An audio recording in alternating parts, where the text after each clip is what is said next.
నమస్తే folks, welcome to my channel. Folks, ఉన్నదానిని నిర్లక్ష్యం చేస్తూ లేని దానిపై ఆరాట పడుతున్నంత కాలం మనం ఎప్పటికీ సంతోషంగా ఉండలేం. అసలు నేను మాట చెప్పడానికి గల కారణం కమీడియన్ సత్య విషయమే. సినీ పరిశ్రమలో బయట కనిపించే జిగేల్మనే వెలుగుల వెనక ఎంతో కష్టం ఉంటుంది. ఒక నటి లేదా నటుడు మంచి స్థానానికి రావడానికి ఎన్నో కష్ట నష్టాల్ని భరించాల్సి ఉంటుంది. అలా వాటన్నింటినీ ఎదుర్కొని నిల్చున్నప్పుడు వారికి మంచి గుర్తింపు దొరుకుతుంది. ఇక ఇదిలా ఉంటే ఒకప్పటిలా టాలీవుడ్ లో హాస్య నటుల స్వర్ణయుగం లేదన్నది వాస్తవం. అలా 90s లో బ్రహ్మానందం, బాబు మోహన్, మల్లికార్జున్ రావు, ఏవిఎస్, తనికెళ్ల భరణి లాంటి లెజెండరీ యాక్టర్లు తమ స్క్రీన్ ప్రెజెన్స్ తో సినిమాల్ని నిలబెట్టిన దాఖలాలు వందల్లో వేలల్లో ఉన్నాయి. కానీ ఇప్పటి జనరేషన్ లో అలా లేదు. ముగ్గురు నలుగురితో కామెడీ ట్రాక్ నడిపించే టాలెంట్ రచయితల్లో లేకపోవడంతో పాటు హీరోలే నవ్వించే బాధ్యతల్ని తీసుకోవడంతో ఎంటర్టైన్మెంట్ డెఫినేషనే మారిపోయింది. ఇక ఇలాంటి పరిస్థితుల్లో సత్య లాంటి కమీడియన్లు తమ ఉనికిని చాటుకోవడంతో పాటు తమకంటూ ఒక ప్రత్యేక ముద్రని వేయడంతో దర్శకులకి బాగా ప్లస్ అవుతుంది. ఇదిలా ఉంటే తాజాగా సంక్రాంతికి వచ్చిన 3 సినిమాల్లో సత్య నటించగా రాజాసాబ్ లో ఉన్నది కొద్దిసేపైనా అలా భర్త మహాశయులకి విజ్ఞప్తి మూవీలో కూడా హీరోయిన్ ఆశికా రంగనాథ్ అసిస్టెంట్ గా అతి వినయం ప్రదర్శించిన పాత్రలో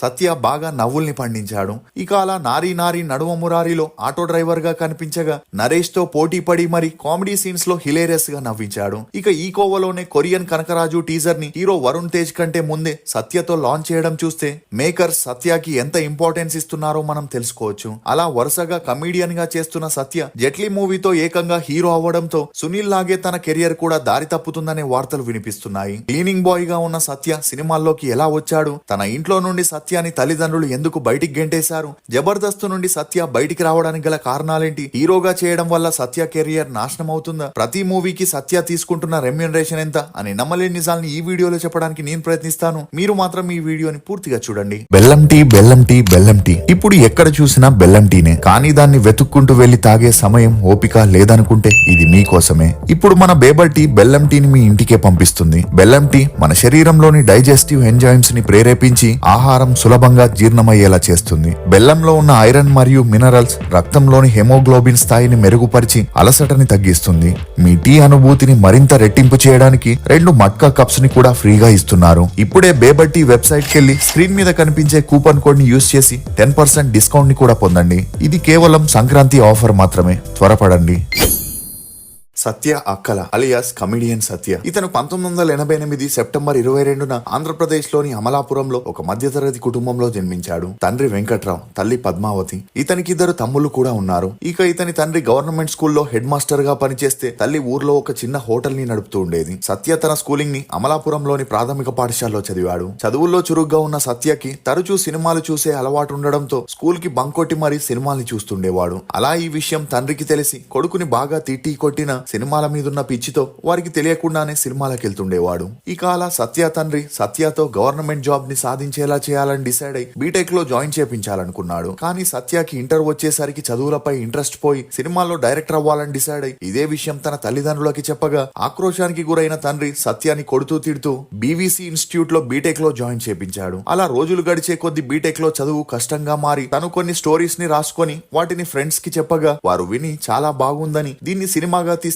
100 రోజులు పక్కా అని చెప్పడంతో సత్య ఇంట్లో చెప్పకుండా తన బట్టల్ని తీసుకుని హైదరాబాద్ కి వెళ్లే ట్రైన్ ఎక్కాడు. ఇక తల్లిదండ్రులకి ఈ విషయం తెలిసి 2 రోజుల్లో వచ్చేస్తాడనుకున్న సత్య హైదరాబాద్ లో తన ఫ్రెండ్ రూమ్ లో ఉంటూ ఛాన్స్ల కోసం ట్రై చేయడం మొదలెట్టాడు. అలా 2 నెలలైనా కొడుకు ఇంటికి రాకపోవడంతో తమకి వేరే దారి లేక తల్లిదండ్రులు హైదరాబాద్ కి వెళ్లి బాధపడుతూ ఇంటికి రమ్మనగా వారి బాధని చూడలేని సత్య వారితో ఇంటికి వెళ్లిపోయి తన బీటెక్ ని కంటిన్యూ చేశాడు. అలా బీటెక్ 3rd ఇయర్ చదివేటప్పుడు మళ్లీ తన ఆలోచనలు సినిమా వైపు మళ్లడంతో తండ్రి దగ్గర తను చదవలేనని సినిమాల్లోకి వెళ్లి డైరెక్టర్ అవుతానని చెప్పగా కొడుకు ప్రవర్తనతో విసుగు చెందిన తండ్రి 10,000 రూపాయలు తన చేతిలో పెట్టి ఇప్పుడే ఇంట్లో నుండి వెళ్లిపో, ముఖం కూడా చూపించకు అని చెప్పడంతో సత్య తండ్రి మాటల్ని పట్టించుకోకుండా ఆ 10,000ని తీసుకుని మళ్లీ హైదరాబాద్ కి వెళ్లి తన ఫ్రెండ్ రూమ్ లో ఉంటూ తను రాసుకున్న స్టోరీలని తీసుకుని ప్రతి ఒక్క ఆఫీస్ చుట్టూ తిరగడం మొదలెట్టాడు. కానీ అప్పటి వరకు సత్య ఎటువంటి ప్రాజెక్ట్స్ లో చేయకపోవడం, డైరెక్షన్ లో కూడా ఎలాంటి ఎక్స్పీరియన్స్ లేకపోవడంతో ఎవరు ఇతనికి ఛాన్స్లు ఇవ్వకపోగా స్టోరీస్ ని కూడా వినేవారు కాదు. దీంతో కొద్ది కొద్ది రోజుల్లోనే తను ఇంట్లో నుండి తెచ్చుకున్న డబ్బులు కూడా అయిపోవడంతో తినడానికి తిండి లేని పరిస్థితికి చేరుకున్నాడు.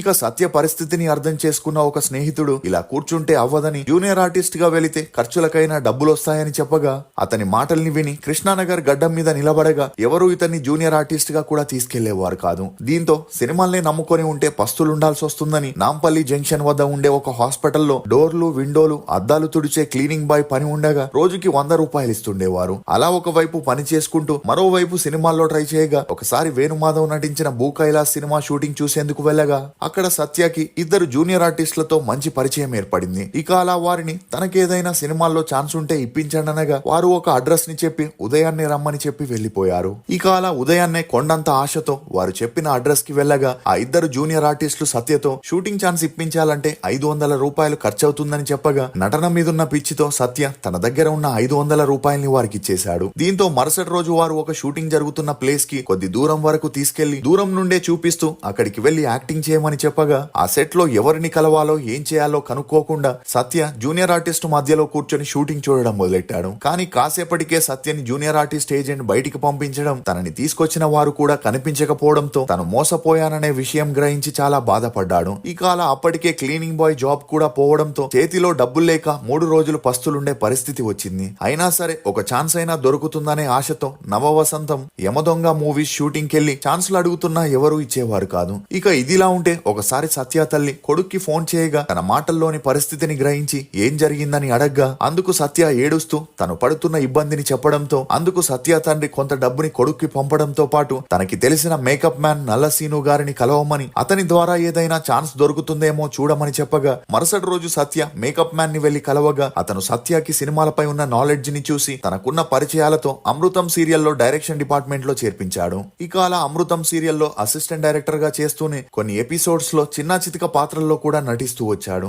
అలా ఆ తర్వాత మేకప్ మ్యాన్ నల్లసీను సపోర్ట్ తో సత్యకి నితిన్ యొక్క ద్రోణ సినిమాలో అసిస్టెంట్ డైరెక్టర్ గా ఛాన్స్ రాగా ఆ సినిమాల్లో పనిచేస్తున్నప్పుడే ఒక కమీడియన్ టైం కి షూటింగ్ కి రాకపోవడంతో ఆ పాత్రలో డైరెక్టర్ సత్యాన్ని నటింపజేశారు. ఇక ఈ మూవీలో యాక్టింగ్ చేస్తున్నప్పుడే ద్రోణ మూవీ ప్రొడ్యూసర్ సత్యాన్ని చూసి నీలో మంచి నటుడున్నాడు, నువ్వు యాక్టింగ్ లో కొనసాగితే సక్సెస్ అవుతావు అని చెప్పగా అతని మాటల్ని సీరియస్ గా తీసుకున్న సత్య ఒకవైపు అసిస్టెంట్ డైరెక్టర్ గా చేస్తూనే మరోవైపు యాక్టింగ్ లో ట్రై చేయగా తనకి పిల్ల జమీందారు సినిమాలో పులకేసి పాత్రలో నటించే ఛాన్స్ వచ్చింది. ఇక ఈ మూవీ టైంలోనే అప్పట్లో అసిస్టెంట్ డైరెక్టర్స్ గా పనిచేస్తున్న సుధీర్ వర్మ, చందు మొండేటితో తనకి మంచి పరిచయం పెరిగింది. ఇక సుధీర్ వర్మకి స్వామిరారా అనే మూవీని డైరెక్ట్ చేసే ఛాన్స్ రాగా అందులో ఒక పాత్రకి సత్య అయితే బాగుంటుందని అతన్ని పిలిపించి ఆడిషన్ ఇవ్వడంతో సత్య ఆనందానికి అవధులు లేకుండా పోయాయి. అలా స్వామిరారా మూవీ రిలీజ్ అయి సత్య పాత్రకి మంచి గుర్తింపు రావడంతో తనకి వరుసగా అవకాశాలు వచ్చాయి. ఇక అలా 100 అబద్ధాలు, వసుంధర నిలయం, రామయ్య వస్తావయ్య, వెంకటాద్రి ఎక్స్ప్రెస్, ప్రేమ ఇష్క్ కాదలనే మూవీతో బిజీ అయ్యాడు. అలా కొడుక్కి సినిమాల్లో కొంత గుర్తింపు రావడంతో సత్య తల్లిదండ్రులు తన బంధువుల అమ్మాయి అయిన స్వాతితో సత్యకి పెళ్లి చేయగా వీరి అన్యోన్య సంసారానికి గుర్తుగా ఒక అమ్మాయి కూడా జన్మించింది. ఇక అలా తనకి సినిమాల్లో కమీడియన్ గా బ్రేక్ ఇచ్చిన సుధీర్ వర్మ గుర్తుగా తన పాప పేరుని సుధీరా అని నామకరణం చేస్తూ తన గురు భక్తిని చాటుకున్నాడు. అలా ఒకవైపు సినిమాల్లో చేస్తూనే మరోవైపు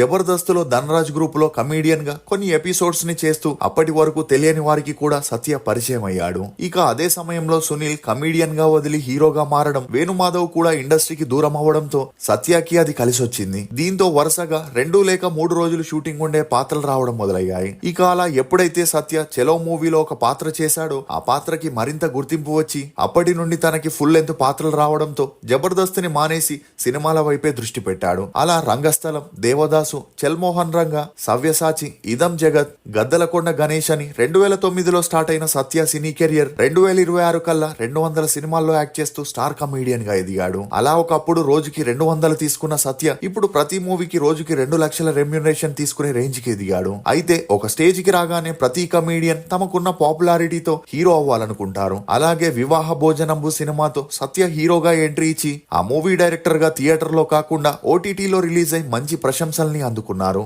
ఇక ఇప్పుడు మళ్ళీ జెట్లీ మూవీతో హీరోగా తన ఇన్నింగ్స్ ని స్టార్ట్ చేయగా అది చూసిన నెటిజన్లు కమీడియన్ గా చేస్తే సత్యకి మంచి ఫ్యూచర్ ఉంటుందని, అది వదిలి హీరోగా చేస్తే సునీల్ లా అటు ఇటు కాకుండా పోతాడనే వార్తలు కూడా వినిపిస్తున్నాయి. ఇక తినడానికి తిండి లేని స్థాయి నుండి ఇప్పుడు సత్య 15 కోట్ల నెట్వర్త్ ని కలిగి ఉండడం గమనార్హం. మీరు సత్య నిర్ణయంపై ఏమనుకుంటున్నారో మీ అభిప్రాయాన్ని కమెంట్ సెక్షన్ లో తప్పకుండా తెలియజేయండి. ఫోక్స్, అందరికీ సమాన సామర్థ్యం ఉండకపోవచ్చు గాని సామర్థ్యాన్ని మెరుగుపరుచుకునే అవకాశం అందరికీ ఉంటుంది. ఇది ఫోక్స్ కమీడియన్ సత్య గురించి కొన్ని నమ్మలేని నిజాలు. ఈ వీడియో మీద మీ అభిప్రాయాన్ని కమెంట్ సెక్షన్ లో తప్పకుండా తెలియజేయండి. మేము చేసిన ఈ వీడియో మీకు నచ్చినట్లయితే ఒక లైక్ ద్వారా మీ సపోర్ట్ ని మాకు తెలియజేయండి. For more interesting videos please subscribe to CR voice.